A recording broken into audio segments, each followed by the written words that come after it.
So when the patient comes to us, whether in person or on the telehealth platform, they're offered two different options of tests. They can just test their hormones, or if they wanted to opt into a DNA testing, we can look at their DNA structure and then see what diseases they are predisposed to having. So it can be, also it can just be any struggle. So for instance, my report said I was predisposed to having cardiovascular disease and inflammation, among others.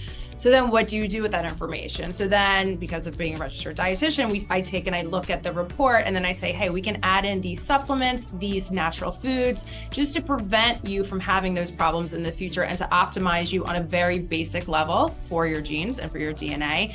And then, yes, probably most people, if they're starting 35, 40, will qualify for some sort of hormonal replacement as well.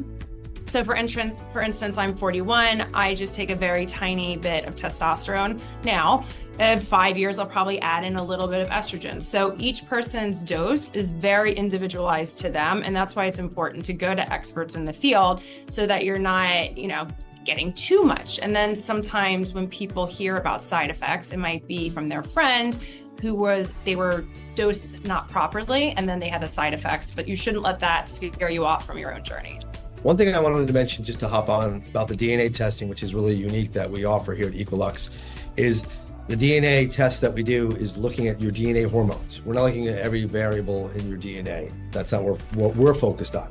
And that DNA testing allows us to look at what is particular your DNA journey for your hormones. It's looking at the steroid pathway to the end result, which is your testosterone, estrogen, and even cortisol. And it's going to tell me, Stu Diamond, this is your defects in your DNA producing hormones. These are some vitamins and supplements you can take.